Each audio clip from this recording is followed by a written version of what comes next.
Uh, I mean, we just ran it at 12:30.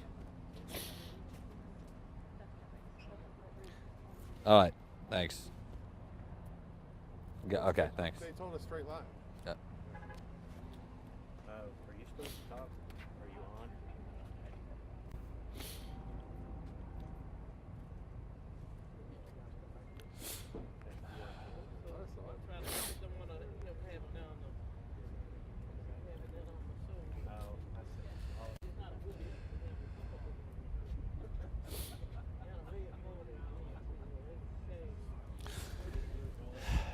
Do you want me on or off camera for the cut-in? Why are y'all wearing name tags? She's got hers on. Forgive me. Okay. Yeah, thank you so much. You hear that, Jim? What? They want me on camera to start and then walk off for the rest. Well, you want me to get on the ground first and then? I don't understand what they. What part do they want to miss?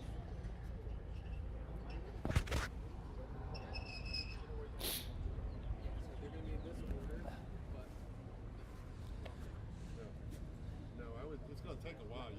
No. We definitely don't want to cut in right now. You can, I mean, I would say wait till it taxis for me to be on camera. Like I can do audio until it's just taxiing because there's no movement. And then I can be on camera. And then obviously once the doors open, I'll hop off and we can take that.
Hey, I gotta call you back. I'm covering Biden is about to land in Raleigh.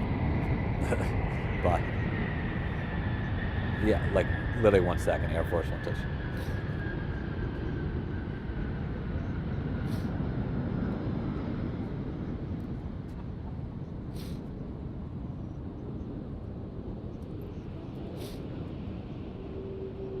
Yeah.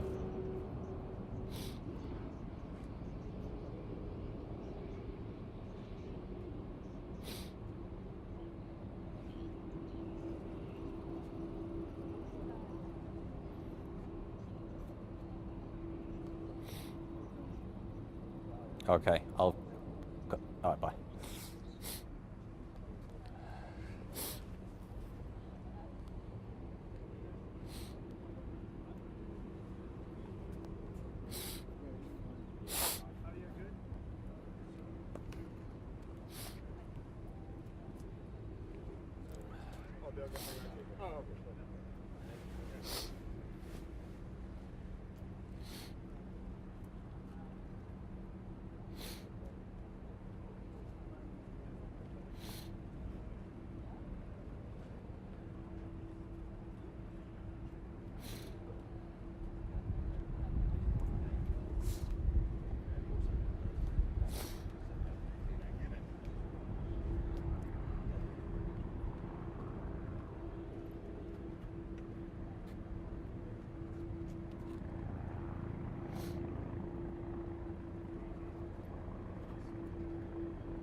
Hey, yeah, hey, Yep, we're here. Good afternoon, Amber. We just want to stay out of the shot so we can show Air Force One as it makes its way here. As you mentioned, wheels up was around 12:15, a half hour later than anticipated. Though when you clear the airspace, you can make up some of that time, and he's on pretty actually close schedule to what was initially sent out by the White House. Here to greet him behind me is Governor Cooper, Durham Mayor Lane O'Neill, and Durham County Commissioner Brenda Howerton, part of a delegation of several officials we're expecting on the ground over at Wolfspeed, where my colleague Dewan Hogard will be covering the event itself.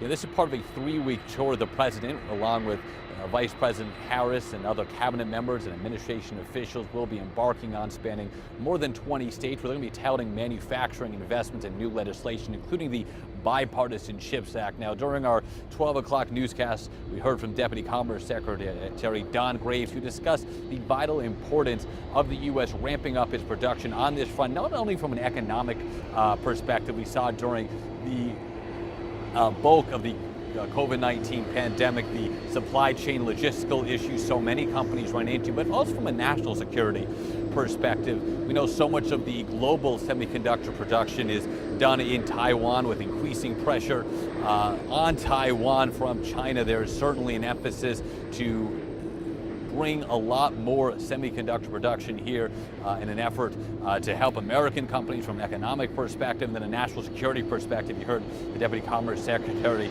discuss the military technology involved in that, so vital for us to keep up with the latest weaponry and security systems.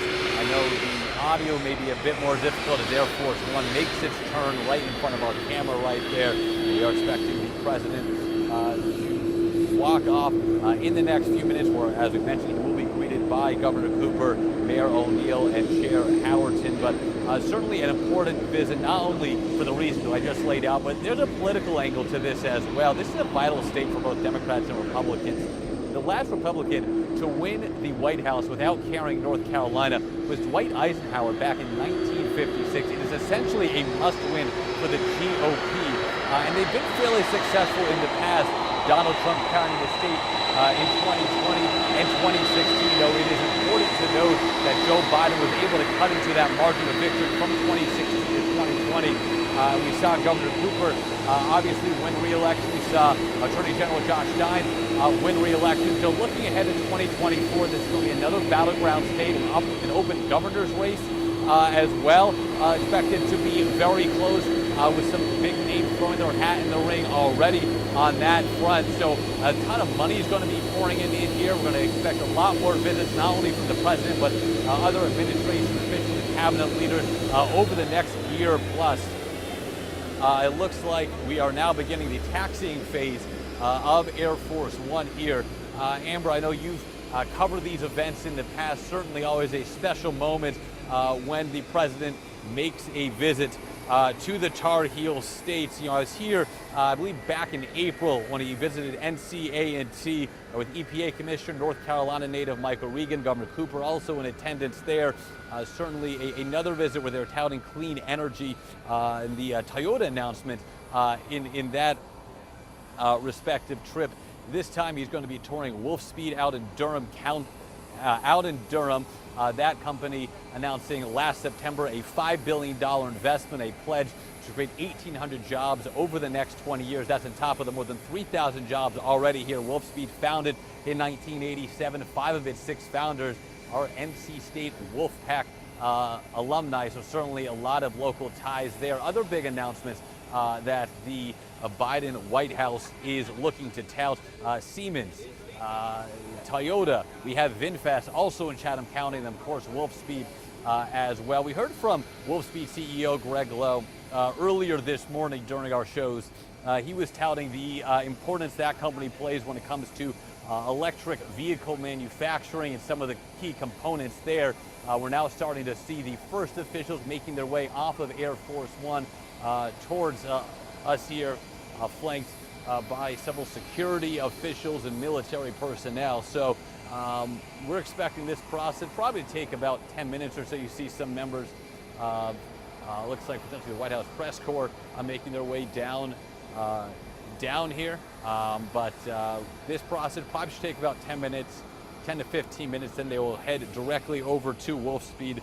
Like we mentioned, my colleague Dewan Hogard is going to be there in attendance, but certainly a lot of reasons why North Carolina has been a hotspot for presidents in not only this administration, but past administrations as well. And certainly some of the large-scale jobs announcements that we've heard Governor Cooper discuss over the past few years, something the White House is looking to highlight as they make their push for other facets of legislation. We're now starting to see the governor, Mayor O'Neill, and Chair Howerton make their way towards the stairs, which should give us some indication that the president's will be walking down the next few minutes. You see a Highway Patrol State Trooper as well, RDU police, certainly a very secure area. And for folks who are going to be around the airport, you will see some closed roads over the next 15 to 20 minutes until the president is through the area, the presidential motorcade, and all of the security personnel and detail coming up behind it. So like we mentioned, we are expecting to walk down in the next few minutes before making his way out to Wolfspeed. We're going to have live coverage of this throughout the day, both on air and online. Dewan Hogard is on site there. He's going to be continuing our coverage. My colleague Josh Shaven will be back at RDU later this afternoon for the president's departure. Set to be probably around 4 or 5 o'clock, depending on how things move during that facility tour.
Amber, as you mentioned, a lot of what's going to be discussed are achievements that have already taken place, like the Bipartisan CHIPS Act within the Biden administration. But the game has changed a little bit following the midterms since, for the first 2 years, Democrats, they had the majorities in both the House and Senate as well.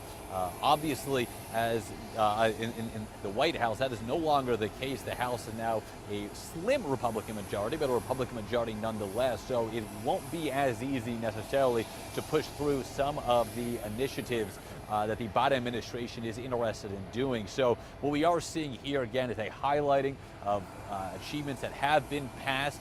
The Bipartisan CHIPS Act is certainly one of them. There will have to be more bipartisan agreement in order to see initiatives of this size and scale over the next 2 years and potentially the next 6 years, depending how 2024 shakes out. So certainly, as we are just in the first couple of months of the new Republican majority, we're getting a better sense of what areas are maybe interested in some sort of compromise, what areas may potentially be non-starters.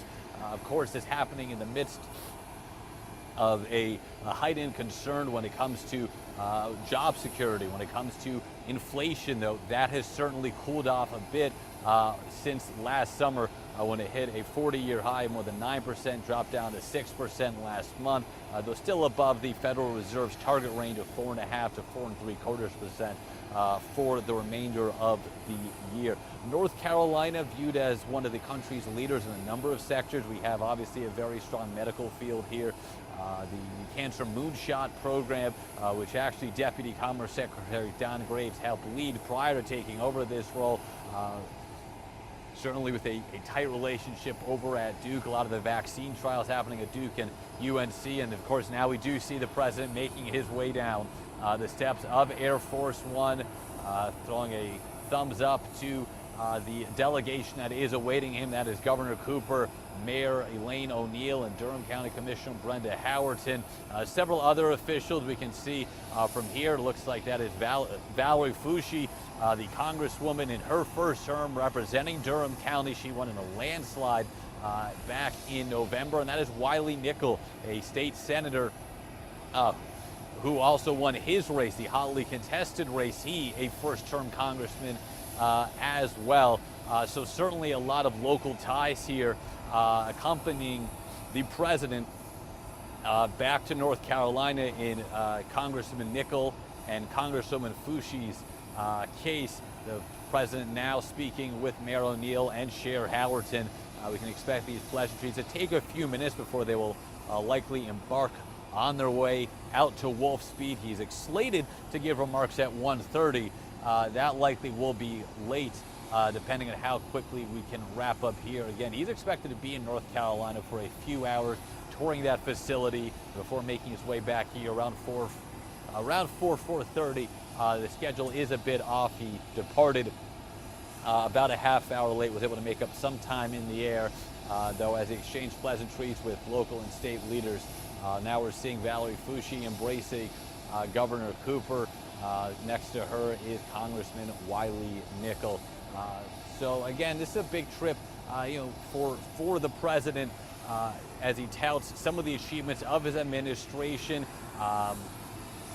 When it comes to clean energy, when it comes to manufacturing investments, Amber, you mentioned a few moments ago, this is a part of a 3-week tour. This is the first leg of it, spanning more than 20 states, in which the president, alongside Vice President Harris, First Lady Dr. Jill Biden, and Second Gentleman Douglas Emhoff, alongside other cabinet members and administration officials, will be discussing those very efforts. And we've heard Governor Cooper throughout his term, but really a lot more in the last couple of years, highlight clean and green energy investments here in North Carolina, trying to make this an EV capital of the country as another alternate energy source and potentially another jobs boom with some of the companies we are seeing here, and that's certainly played out, whether it's with Siemens out in Lexington creating 500 jobs, whether it's Toyota out in Liberty creating more than 2,100 jobs. Part of that's a $3.8 billion investment. Of course, VinFast in Chatham County, a $4 billion investment. Their goal is to hire 7,500 workers, eventually produce up to 150,000 vehicles per year. And then we have Wolf Speed, which has had a long presence here in the Triangle. 5 of its founders are NC State grads. They It started up in 1987 with more than 3,000 employees today, and that number expected to rise fairly dramatically over the next 2 decades. Part of that $5 billion investment and 1,800 new jobs. We got into those details during our morning newscast and heard from the CEO who discussed the role its production facility plays when it comes to the production and manufacturing of electric vehicles. Now, semiconductor chips really a key talking point we are anticipating the president to address during his remarks later today. And it's something that's both an issue of economics and national security. It's been a point of emphasis for the president during his 2+ years, in office, and one we can anticipate hearing more from in trying to enhance that production. Stateside, the U.S. have been so reliant on foreign development and foreign creation of semiconductor chips, and during the course of the pandemic, we saw the supply chain and logistical headaches for so many companies and having to rely on that, and semiconductor chips obviously now just so important in so many things on a day-to-day basis. And also, and especially here for North Carolina, home to Fort Bragg, the largest military installation in the world, it has major military investment and military usages. So when you're not able to produce semiconductor chips at the level that you need to, and you are reliant on other countries to do so, that could hold the U.S. back in staying up to date on its military technology. We're now seeing Governor Cooper entering the motorcade. He will be in the motorcade with President Biden. And in that second motorcade will be Durham Mayor Elaine O'Neill, Durham County Chair Brenda Howerton, as well as Congressman Wiley Nickel and Congresswoman Valerie Foushee. We're now starting to see the press corps heading towards their vans. The president will be taking off in a matter of moments, both he and Governor Cooper now in that vehicle. We're now just waiting for the other members of the traveling party, the administration officials, media members, and then guests who we just mentioned a moment ago to get in their respective vehicles. They will be taken over to Wolfspeed out in Durham County. The roadways are going to be impacted while the president and his accompanying delegation are going to be making their way over. There's a ground stop here in Terminal 2 for commercial flights. That will be lifted once this area is clear. That will also be the same case when there is a departure. Again, we have been told likely will be around 4:30. That timing is a bit up in the air because we are a bit behind schedule. The president was supposed to begin his remarks at 1:30. Obviously, that will not happen on time. So we are now starting to slowly see the motorcade move. They should be heading out of here just in the next couple of minutes.